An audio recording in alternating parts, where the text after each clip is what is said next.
大家好，欢迎观看扣码电竞。S12 全球总决赛的最终决赛明天8点就正式开打了，两大传奇老将领衔的队伍将会向冠军发起最后的冲击。Faker 如能夺冠，则将捧起自己的第4座召唤师奖杯。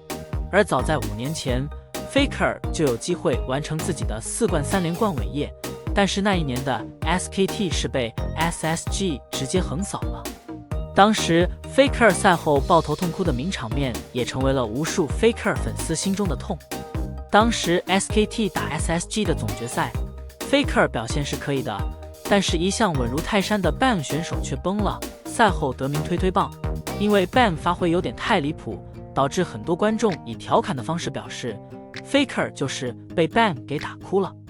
而在这2天 ，BAM 在直播中透露了当年的内幕。SKT 在 S7是不该输的 ，BAM 坦言自己太傲慢了。当时 SKT 和 SSG 训练赛打了23场 ，SKT 赢下了其中的20场。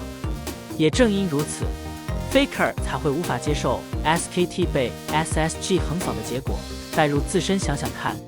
你训练赛打23场才输3场的对手，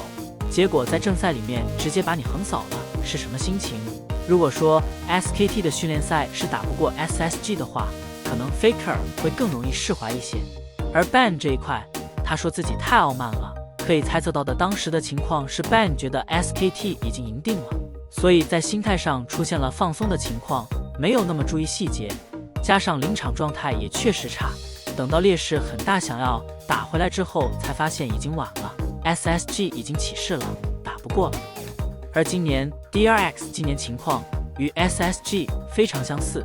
今年的总决赛赛前的情况又和 S7 很像了。虽然说最终进入决赛的是 DRX 而不是 GEM， 没有复刻当年 SKT 打 SSG 的决赛对局，但 DRX 的训练赛情况和当年 SSG 是一样的。最近 DRX 的打野选手 Pylezik 在接受采访的过程中坦言，他们训练赛其实打得很差。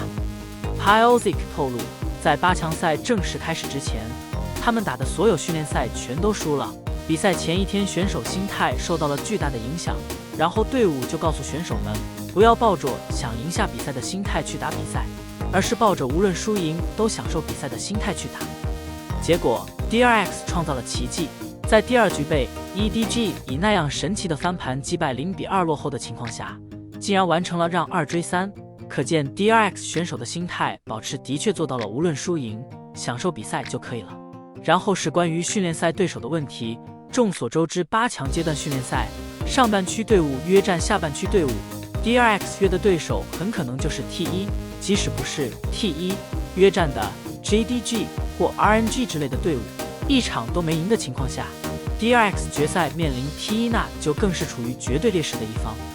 从以上的2个例子，我们就能看出临场发挥与心态的重要性。个人认为，当年的 SSG 在顶着训练赛被 SKT 打成3-20的成绩下，打决赛时候的心态，应该和今年世界赛 DRX 打1/4和半决赛时候差不多。DRX 如果是以比较紧张、认真的正常比赛状态来打，很可能打不出那么好的效果。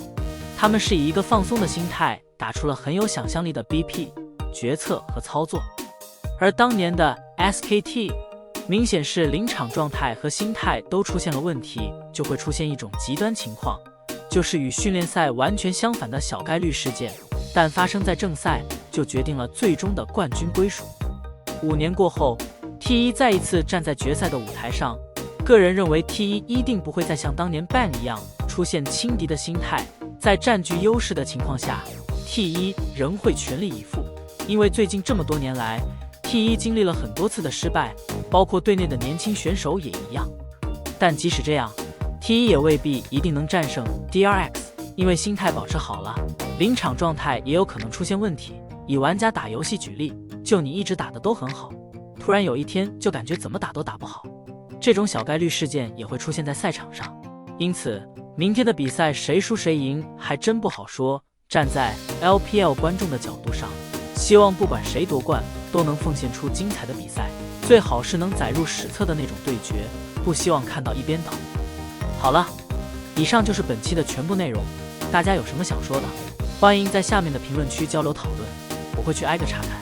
感谢老爷收看，欢迎点击订阅，我们下期再见。